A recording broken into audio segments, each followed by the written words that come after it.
परम आदरणीय वन्दनीय आचार्य श्री जोशी गुरुज्यूमा नमन वन्दन गर्दै स्वागत गर्न चाहन्छु। गुरु हजुरलाई सुस्वागतम। शुभं करोति कल्याणमारोग्यं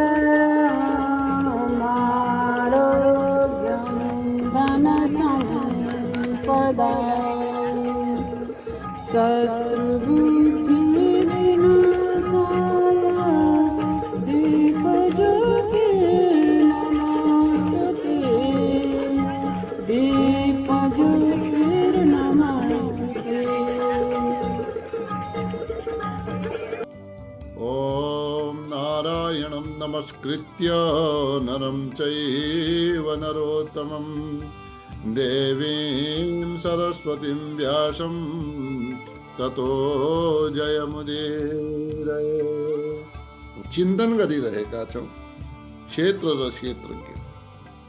जसले क्षेत्रलाई चिन्यो त्यसले सबै थोक चिन्यो,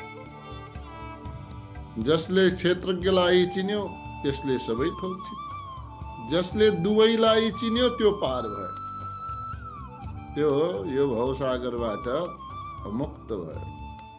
अब हिजो मैले हजुरहरूलाई दुई प्रकारले गरिएको व्यवस्थाका बारेमा मैले निवेदन गरेको थिएँ, किनकि कहीँ केही हुन्छ, कहीँ केही हुन्छ। गीतामा भनियो महाभूतानि, यी महाभूत कहाँबाट भयो त अहंकारबाट। यो अहंकार कहाँबाट भयो त बुद्धिबाट। बुद्धि कहाँबाट भयो त अव्यक्तम एवच, यो अव्यक्तबाट, जसलाई मूल प्रकृति भनियो। त अर्थ के भयो? मूल प्रकृतिबाट बुद्धि, जसलाई महत्त्व। त्यसैलाई योग दर्शनमा महत्त्वलाई के भनिएको छ हजुरलाई याद होला, हिजो चार्ट दिएको छु। त्यसलाई लिङ्ग मात्र भनेर भनिएको छ योग दर्शनमा। अनि जो अव्यक्त भनेर भनिएको छ अलिङ्गम, है, अलिङ्गम भनेर भनिएको छ।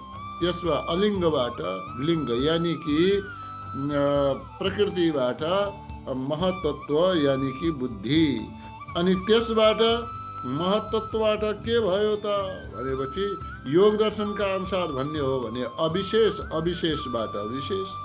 अविशेषमा पंच यो तन्मात्रा, यी विषयहरू, एक अस्मिता, अनि अस्मिताबाट मन र 10 इन्द्रियहरू, अनि 5 विषयबाट पञ्चमहाभूत। यसमा अलिकति पञ्चमहाभूतलाई पहिले लियो गीतामा।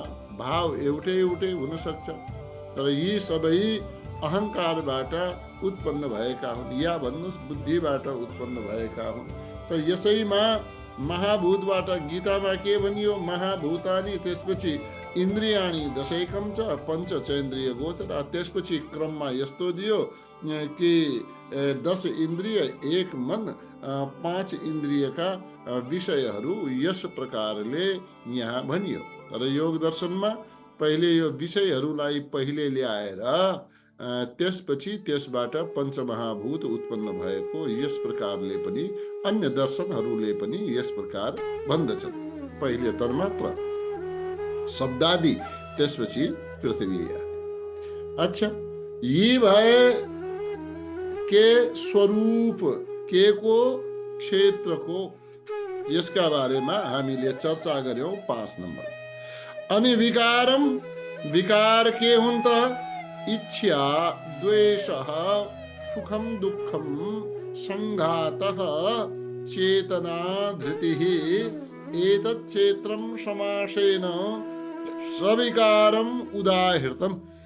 सविकारम उदाहृत, विकार सहित उदाहृत गरिएको छ, यानि कि संक्षेपमा समासेन यसलाई भनियो। विस्तारमा त ऋषिवीर बहुधा गीतम, यो वाला पहिले आइसक्यो। विस्तारित रूप हेर्नु छ भने अनेक प्रकारका ऋषिहरूले गाएको, वेद आदिमा वर्णन गरेको, अनेक वेदका भागहरूमा, संहितामा, आरण्यकमा, ब्राह्मण ग्रन्थमा, उपनिषदमा, ब्रह्मसूत्रका पदहरूमा यसलाई वर्णन गरिएको छ भनेर पहिले विस्तारित चर्चा आइसक्यो। केही विस्तारित चर्चा यही गीतामा पनि हामीले यसलाई सुनिरहेका छौँ। केही विस्तारित चर्चा हामीले अन्यमा पनि, विवेक चूडामणि आदिमा पनि हामीले यसको चर्चाको अध्ययन गरिरहेका छौँ। त अब यो यहाँनिर जो कुरा आयो, इच्छा द्वेष सुख दुःख संघात। इच्छा द्वेष सुख दुःख त ठिक छ, संघात यो समूह, यो शरीरलाई भनिएको हो। चेतना, चेतनालाई भनियो, प्राण शक्तिलाई भनियो, धृति धारण गर्ने शक्तिलाई भनेको हो। त यी विकारहरूका सहित यस क्षेत्रलाई, एतत् क्षेत्रम, यस क्षेत्रलाई समासेन संक्षेप रूपले भनिएको छ। ल अब यो भयो 6 नम्बरको श्लोकसम्म। अगाडि बढ्छौँ। अगाडि बढ्ने बेलामा हामीले एउटा कुरा यो जानौँ, धेरै ठाउँमा ज्ञान र अज्ञानको कुरा गरिन्छ। अब यो विकारहरू कब उत्पन्न हुन्छन् भनेपछि जब यो शरीर मेरो हो, यो शरीरका साथमा सुख दुःख मेरा हुन् भन्नेवाला भाव जब उत्पन्न हुन्छ, यसलाई भनिन्छ तादात्म्य। के भनिन्छ? तादात्म्य। एक रूपता जस्तो यो शरीर मेरै हो, यो दर्शनको भाषामा यसलाई तादात्म्य भन्छ। या मेरै हो भन्नेवाला भाव भएपछि फेरि विभिन्न चाहनाहरू उत्पन्न हुन्छन्। त्यो चाहनामा बाधा पुगेपछि द्वेष उत्पन्न हुन्छ, अनुकूलता भएपछि राग हुन्छ। यी सबै विकारहरू, सुख दुःख आदि यी सबै उत्पन्न हुँदै रहन्छ। अब यो विकारहरूका को यसमा असर पर्दछ, शरीरमा असर पर्दछ, पक्का पनि हो। यो जीवात्मामा असर पर्दछ, पक्का पनि हो। त्यसको केही न केही असर त त्यसमा रहन्छ, किनकि जीवात्माको उपस्थितिले नै यो शरीरमा चेतनाको प्रवाह हुन्छ। अब यो तादात्म्य जो छ, यही शरीरै मेरो हो भन्नेवाला, ठिक छ। तादात्म्य केलाई भनियो?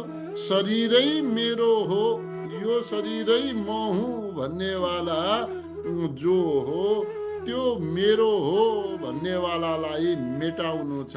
त्यसैलाई यो शरीर यो अलग हो। हालाकि शरीरका बिना पनि जीवात्मा रहँदैन, जीवात्माका लागि पनि शरीर आवश्यक छ। नभए खाली घुमिरहेको चेतना कहाँ गएर अड्केला? त्यसको लागि पनि जरुरी छ। तर यो एउटा साधन हो, जीवात्माका लागि पनि यो शरीर के हो? साधन हो। त्यो बदलिँदै रहन्छ। के यो साधन, जीवात्माले यी साधन पनि परिवर्तन गर्दै रहन्छ। अब यहाँनिर मैले भन्न खोजेको विषयलाई ध्यानमा दिनु होला। यो जो तादात्म्य छ, एक रूपता भन्नेवाला छ, यसलाई हटाउनु छ। यदि हटाउने कुरा हामीले सिक्यौँ भनेपछि त्यो हटाउने कुरालाई सिकेकोलाई ज्ञान भनिन्छ। ठिक छ। ज्ञान केलाई भनियो? यो तादात्म्य हटाउनका लागि जो कुरा सिकियो त्यो ज्ञान हो। अनि त्यो ज्ञान भएन त बाँकी बचेको अज्ञान हो, हैन? त अब ज्ञान भन्नेवाला कुरा हजुरहरूलाई लाग्न कि यो हटाउनेवाला कुरा के हो त भनेपछि, हटाउनेवाला कुरा यो ज्ञान हुनुलाई गीतामा पोइन्टेड गरेको छ, पोइन्ट आउट गरेको छ। कतिवटा पोइन्टहरू यहाँ दिएका छन्, कतिहरू बिन्दु यसमा भनिए त भनेपछि 20 वटा, हैन? लेख्नुहोस्, ज्ञानका यी बिन्दुहरू, यी पोइन्टहरू, यी कति छन् त? यी शीर्षकहरू यी 20 भए जो गीताले भन्छ, हैन? जसले यसलाई जान्यो, मान्यो, त्यो ज्ञानलाई प्राप्त गर्नेवाला भयो। अनि जसले यसलाई जानेन त्यो अज्ञानमा रह्यो। ठिक छ। एउटा ज्ञान र अज्ञानको शब्द आयो।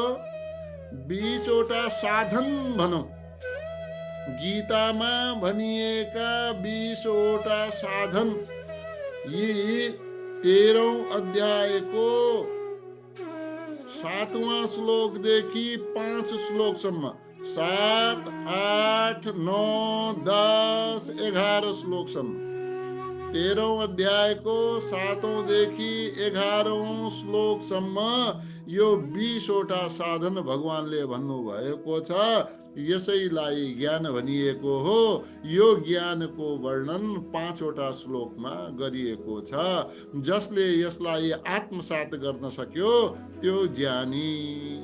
ठिक छ त, अब प्रारम्भ गरौँ। शोभाजी तयार हुनुहुन्छ? ल।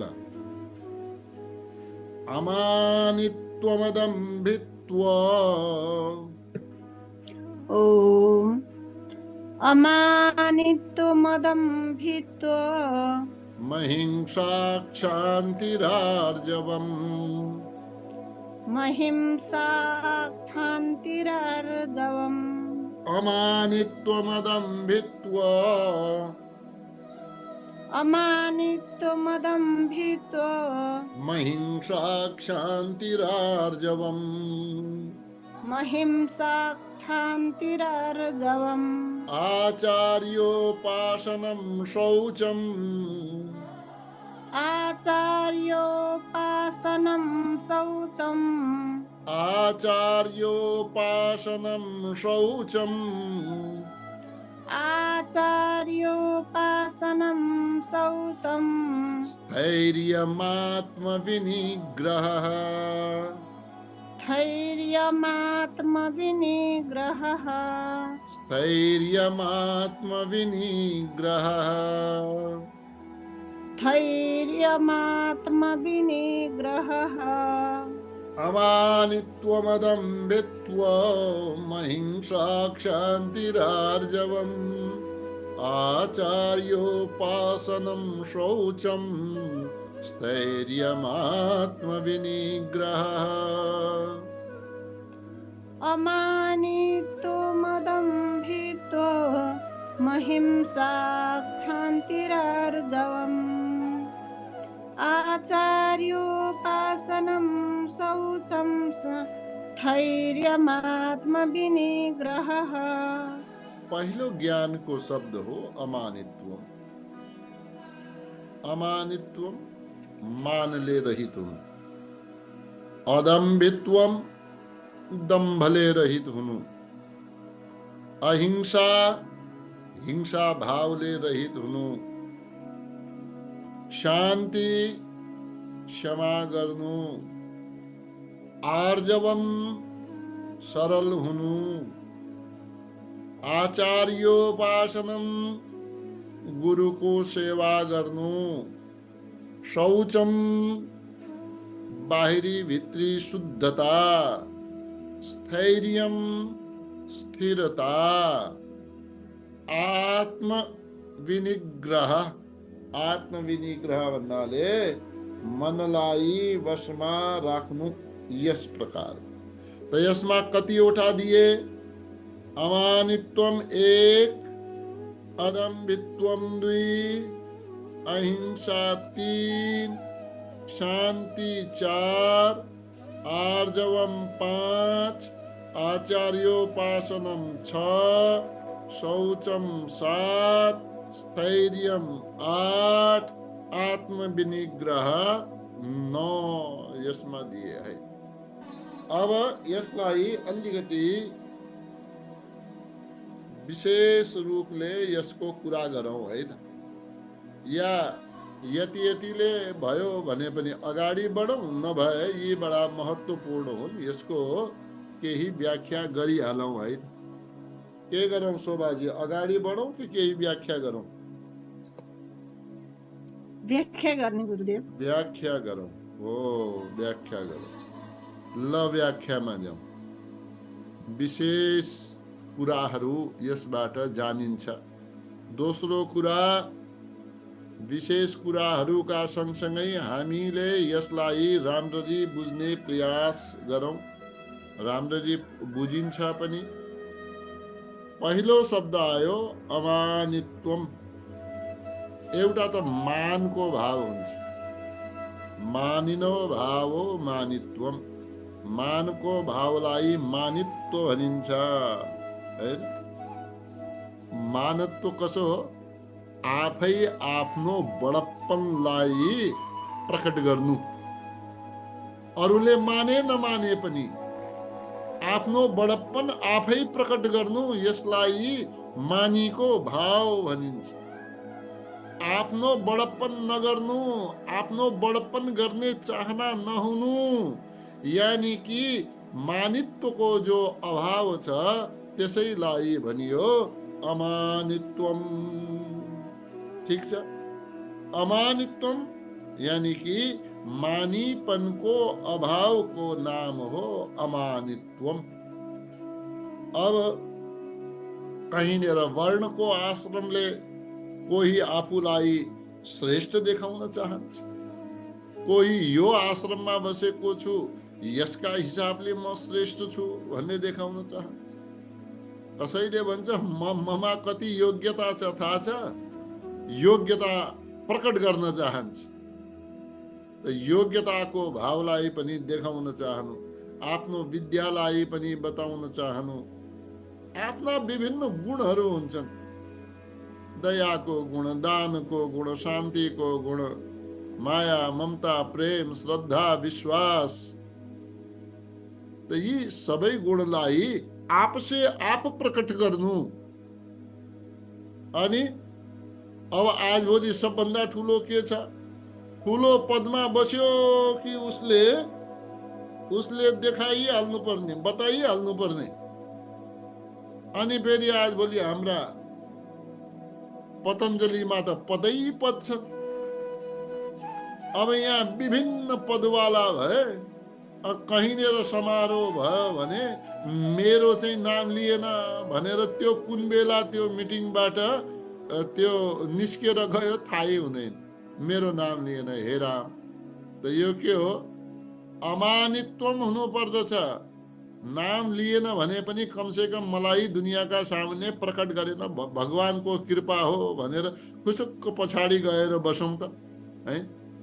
फेरि ईर्ष्या हुन्छ। अगाडि माला हालेको, खादा हालेको, पुष्पगुच्छा पाएको देख्छ त फेरि ईर्ष्या हुन थाल्छ। त यहाँनिर भन्न खोजिएको के हो भने आफू श्रेष्ठ छ, ठिक छ, आफू श्रेष्ठ छ, ठिक छ, तर त्यो जो श्रेष्ठताको भावमा म त मान्य हुँ, मलाई त बोलाउनु पर्थ्यो, म त आदरणीय हुँ, मलाई आदर गर्नु पर्थ्यो, त यो वाला भावले रहित होस्।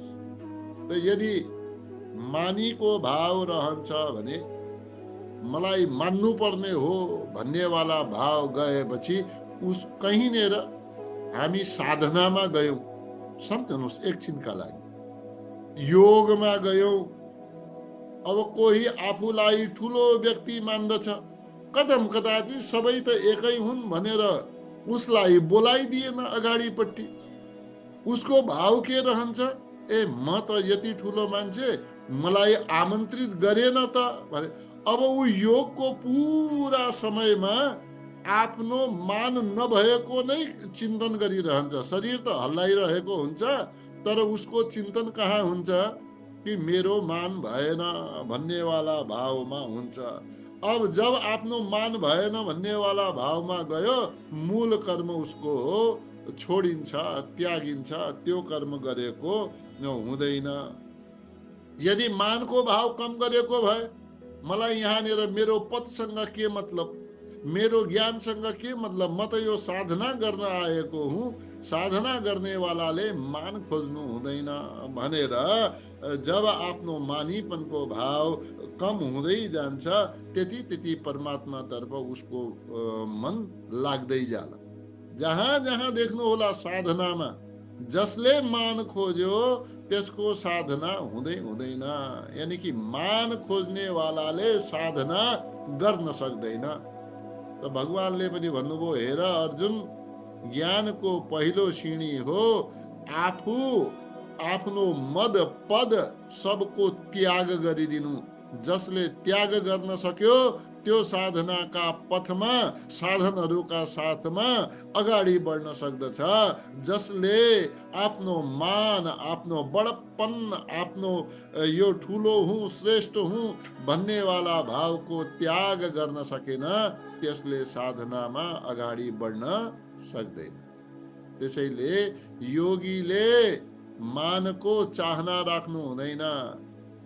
योगी योगमा विभिन्न कुराहरूलाई साधनका रूपमा जति सक्यो प्रयोग गर्दछ, तर ती सबै प्रयोग गरिसकेपछि आफ्नो मान, मेरो चाहिएन, म श्रेष्ठ होइन, म निम्न हुँ, यस प्रकारको सम्झनु पर्दछ।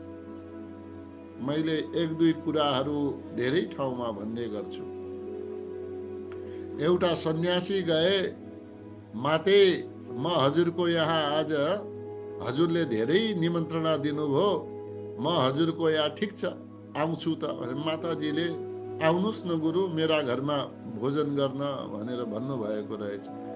अनि त्यहाँ जानुभयो।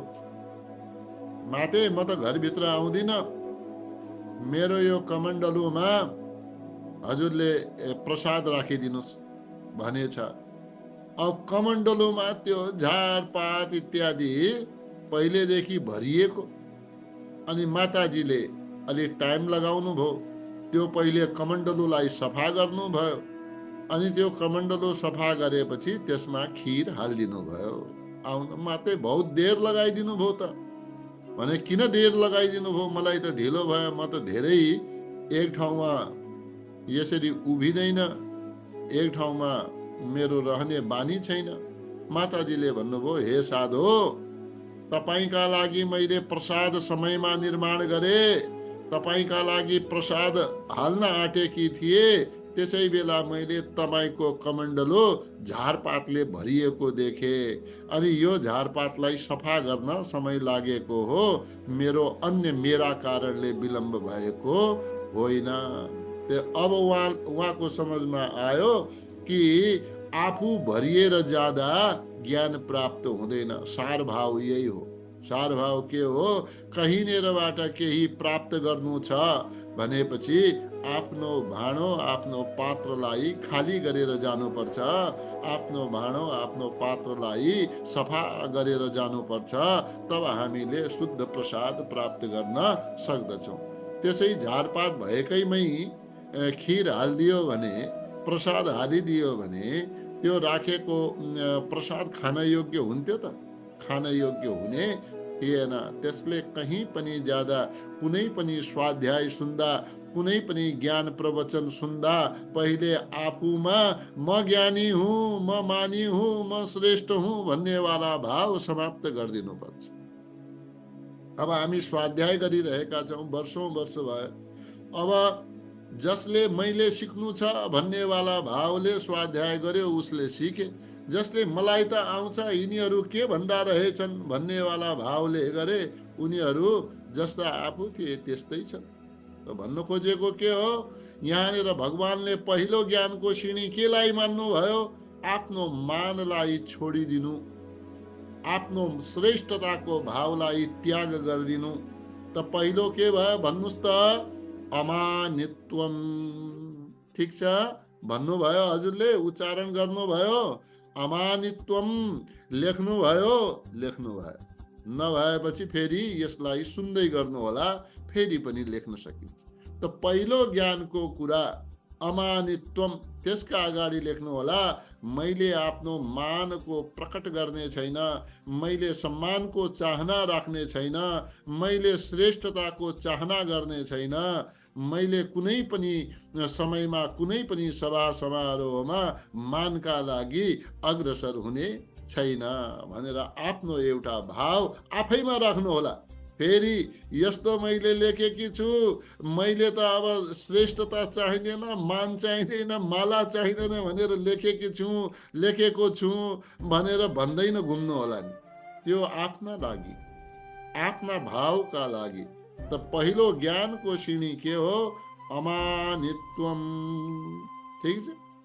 अमानित्वम, यो 20 ज्ञान मध्ये यदि एउटाको पनि पालना गर्नुभयो, यसैमा पनि रहनुभयो भने उद्धार हुन्छ, यसबाट आफ्नो साधनाको मार्ग बढ्छ। हामीलाई 20 वटै ज्ञानको आवश्यकता छैन, पहिलो एउटालाई यदि हामीले मान्यौं, अमानित्वमा अगाडि बढ्यौं, आफ्नो मानको चाहना राखेनौं भनेपछि सबै कुरा सिद्ध हुन्छ। यो कुरा सबै ठाउँमा लागू हुन्छ, चाहे कुनै कार्यक्रम चलाऊ, चाहे ज्ञानका मार्गमा जाउँ, चाहे कहीँ प्रवचन सुनौ, सबै ठाउँमा हाम्रो भाव कस्तो होस्, अमानित्वको भाव होस्। ठीक छ, पहिलो सूत्र के ज्ञानको अमानित्वम भन्नुस् त। अमानित्वम मानले रहित हुनु, आफूलाई मान या उपलब्धि या कहीं मञ्चमा सम्मान इत्यादि त्यसको आवश्यकता छैन भन्नेवाला भावना राख्नु है त। ठिक छ, अर्कोमा जाउँ। अर्काको नाम आयो अदम्भित्वम। दोस्रो साधन भगवानले भन्नुहुन्छ, यी 20 वटा मध्ये दोस्रालाई अदम्भित्वम भनेर भनिएको छ। अदम्भित्वम, दम्भित्व नहुनु। अच्छा, दम्भ के हो? दम्भ भनेको आफ्नो धर्मलाई प्रकट गर्नु, आफ्नो कामलाई प्रकट गर्नु। जस्तै कसैले केही काम कार्यक्रम सञ्चालन गर्न कुनै काम गरिरहेको छ भने आजको यो कार्यकर्ता त म हुँ, गर्नेवाला त म हुँ भनेर आफ्नो धर्म प्रकट गर्नु, त्यसैलाई दम्भित्व भनेको छ। स्वधर्म प्रकटीकरणम दम्भित्वम, तद अभावः अदम्भित्वम। त दम्भ केलाई भन्यो? यो देखाउनु, प्रकट गर्नु, यसलाई दम्भ भनेको हो हैन। यसलाई यसो पनि भन्न मिल्छ, दम्भ नाम देखावटीपनाको हो। अब कहिले काहीँ हामी के सम्झन्छौँ भनेपछि, यदि मैले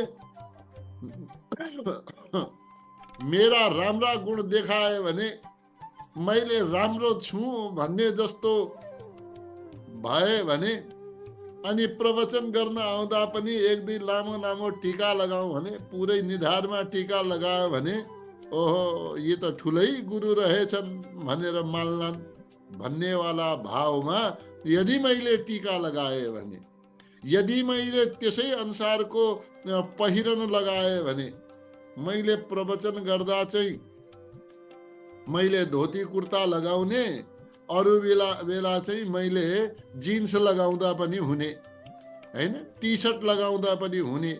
यो वाला भाव के हो? दम्भित्वको भाव हो, देखावटीपना हो। जस्तो हुनुपर्छ, जीवन त स्वाभाविक हुनुपर्छ, कुनै विशेष हुनु हुँदैन। मेरो मान्यता यस्तो छ, विशेष हुनु हुँदैन है। कहीँ म त्यही, म भन्नाले फेरि अझ फेरि म भन्नेवाला कुरा आउँछ। कस्तो भाव हुनुपर्छ भनेपछि, सामान्य लुगा लगाएको बेलामा पनि त्यही, कहीँ जानु छ समारोहमा जानु छ भने पनि त्यस्तै लुगा लगाएर जानु, यसलाई सादगी भनिन्छ। अनि कुनै विशेषमा हामीले विशेष बनावटका साथमा जानु, आफूलाई, यो अर्थ के भयो? विशेष बनाउनुको अर्थ के भयो? आफूलाई विशेष देखाउनु हो कि होइन?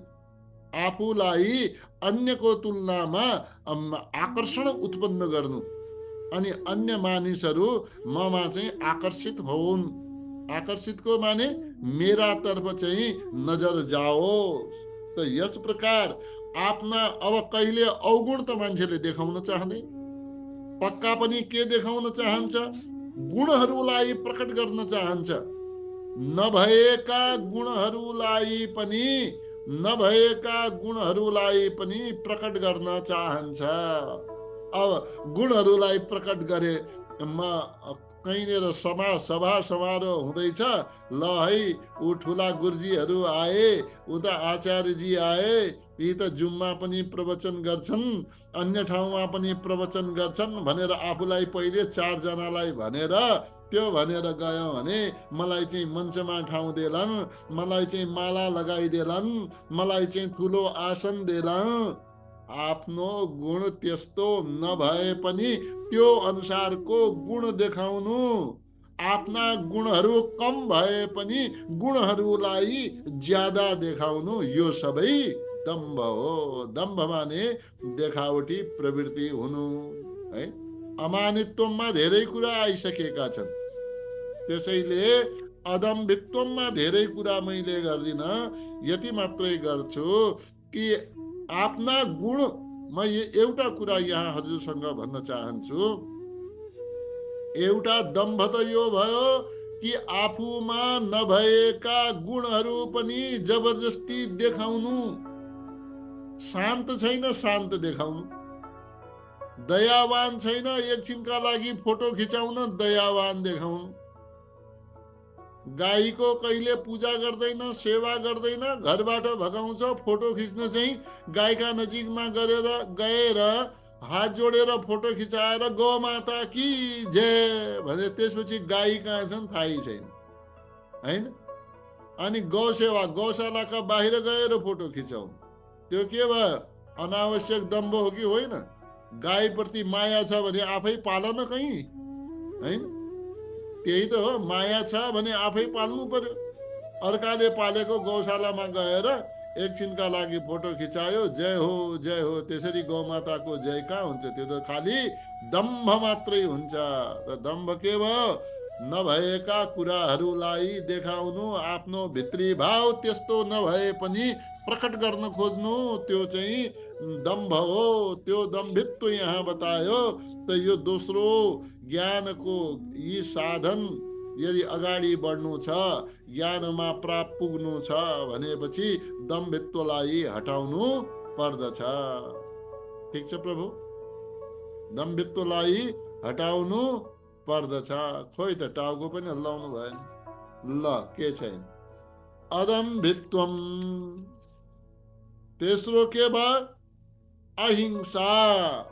अहिंसा दुईटा त पढ्नु भयो हैन? पहिलो के? अमानित्वम। दोस्रो के? अदम्भित्वम। कतिका होठ चलेका छन् मैले देखेको छु। आज मसँग सफा स्क्रिन देखिएको छ हैन। त्यसैले सबैका भावहरू पनि यहाँ पढिरहेछु। अच्छा, दोस्रो अदम्भित्वम, तेस्रो अमानित्वम, अदम्भित्वम, अहिंसा। अहिंसा, महिंसालाई के पढ्नु? अदम्भित्वम आदाम, अहिंसाको अहिंसा। अहिंसाका बारेमा हामीले पहिले पढ्यौं। अहिंसा त बडा महत्त्वपूर्ण छ योगका दृष्टिकोणले पनि। जब हामी अष्टाङ्ग योगको कुरा गर्छौं, त्यसमा यम नियमका कुरा गर्छौं, त सबभन्दा पहिले त अहिंसाबाट त योगको प्रक्रिया सुरु भयो। यहाँ चित्तसँग सिधै कुरा भएको हुनाले अमानित्वमको कुरा गरियो, योगमा अहिंसाको कुरा गरियो। अहिंसा, हिंसा के हुन्छ?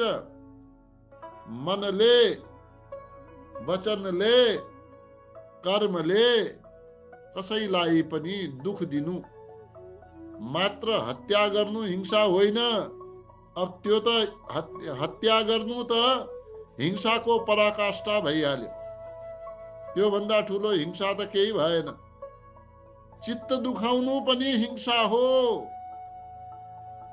चित्त दुखाउनु मनले, वचनले, कर्मले, आफू स्वयंले, अर्काद्वारा या समर्थनद्वारा, कम होस्, अलिकति बढी होस्, ज्यादै होस्, मृदु मध्य अधिमात्रत्वात्, यो जहाँ जसरी भए पनि यदि कसैलाई हामीले कुनै किसिमले पनि मन वचन कर्मले यदि पीडा दिएका छौं भने त्यसको नाम हिंसा हो। अब हामीले मनले वचनले आफ्ना कर्म भन्नाले शरीरद्वारा कहिले पनि कसैलाई पनि कति पनि दुख नदिनु, पीडा नदिनु, हिंसाको भाव नहुनु, यो के भइहाल्यो? अहिंसा भयो। अहिंसा अले निषेध गर्छ। यहाँ अ छ, पछि बदमाशी वाला शब्दहरू छन्। अमानित्वम, मानित्वम बदमाशी वाला शब्द भयो। यसको निषेध गरिदिनु अमानित्वम भयो। दम्भित्वम, दम्भित्वको निषेध गरिदिनु अदम्भित्व भयो।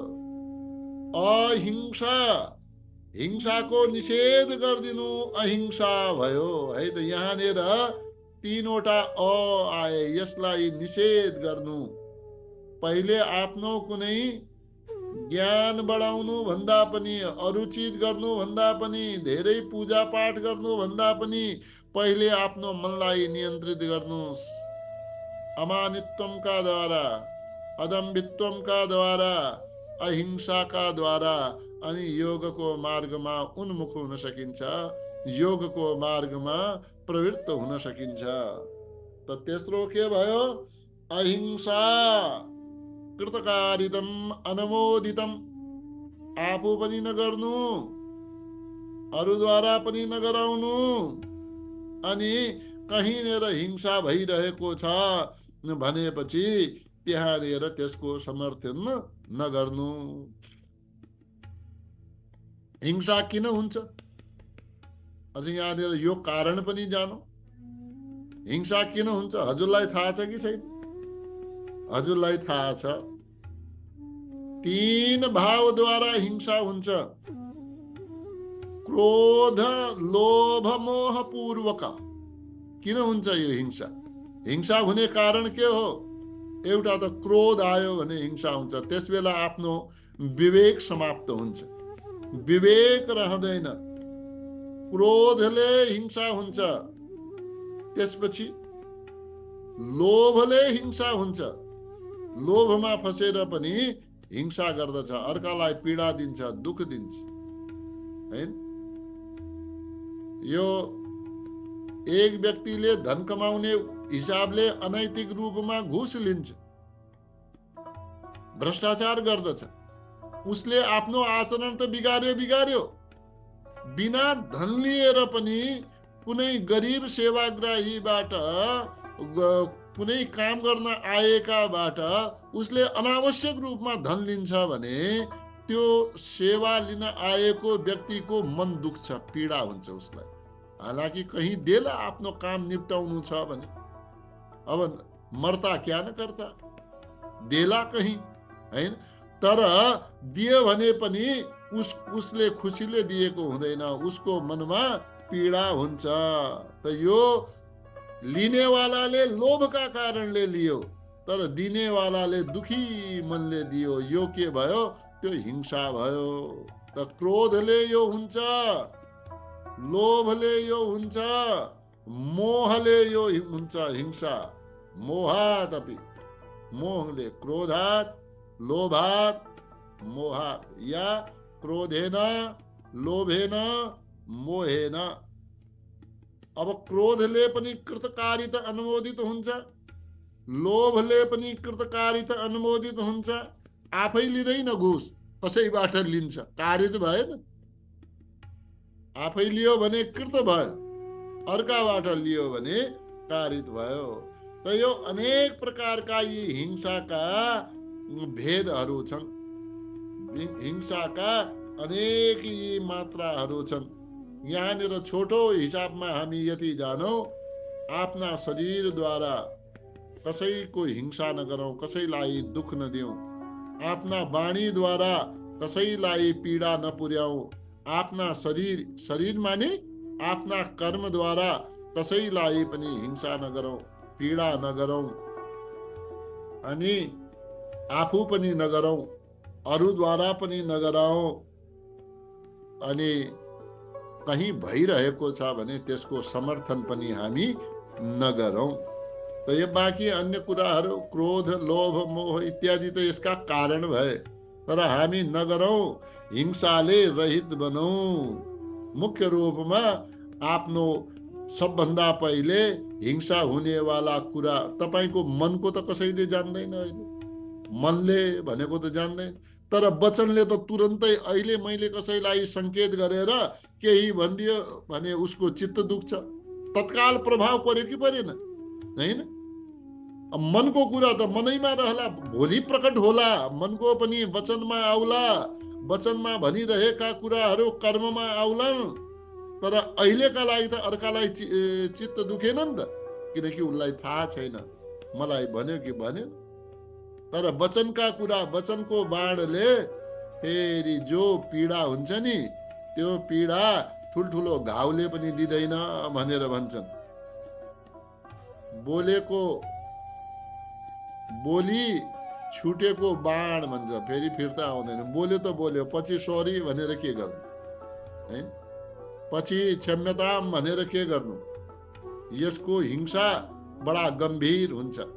त्यसैले बोल्ने बेलामा धेरै पटक सम्झेर बोल्नु पर्दछ। के बोल्नु हो?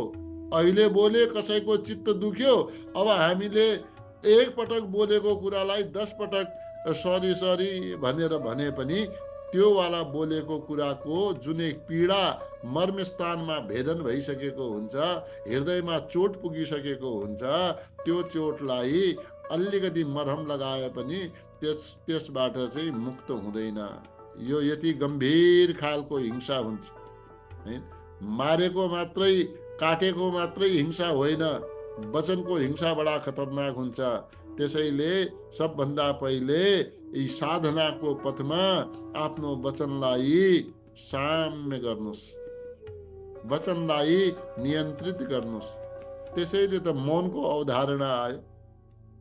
कहीँ मनमा केही भए पनि मौन रहोस्। त पहिलो एक ठाउँमा छ, मनमा हिंसा छ, तर वचनले त बाहिर गरेन। अब वचनले गरेन भने उसले कर्मले पनि कमै गर्छ, हालाकि पछि निस्कन सक्छ। तर यसले वचनबाट रोक्न सक्यो भने हुनसक्छ भोलि मनको कुरा पनि निस्केर जाला, मनबाट पनि हटेर जाला, हिंसाको भाव समाप्त हुन सक्छ। तर वचन बडा खतरनाक हुन्छ, त्यसैले वचनलाई रोक्नु, है त? यो हिंसामा मुख्य भाव मलाई लागेको कुरा मुख्य भाव हिंसाको भावमा वचनको भाव हो। वाणीद्वारा हिंसा बडा खतरनाक हुन्छ, मारेको भन्दा पनि ज्यादा हुन्छ। धेरै ठाउँमा अब यसका कथा व्यथाहरू त हजुरहरूले भोगिराख्नु भएकै होला, के भनिराख्नु पर्यो र? अब अहिले एक जनालाई सोध्यौं यो वाणीले कतिले दुख दिए भनेपछि हामी सबैसँग अनेक जीवनभरिका कथा याद आउँछन्। उसले यस्तो भनेको थियो, उसले यस्तो भन्यो, गुरु उसले त्यहाँ बोलिरहेको बेलामा म मञ्चमा थिएँ, उसले चाहिँ यसरी भनिदियो भनेर हामीसँग कति कथा छन्, कथा छन्, है? त यो के का कथा हुन् त? हामी कसैबाट पीडित भएका कथा हौं, हैन? हामी कसैबाट हिंसित भएको कथा हो। अब यस्तै सम्झनुस्, अरूका वाणीले हामी पीडित भयौं भने हाम्रा वाणीले पनि अरू पीडित होला। अरूबाट पीडित भएको त हामी तुरन्त भन्छौं, तर आफूबाट पीडित भएको हामीले भन्दैनौं।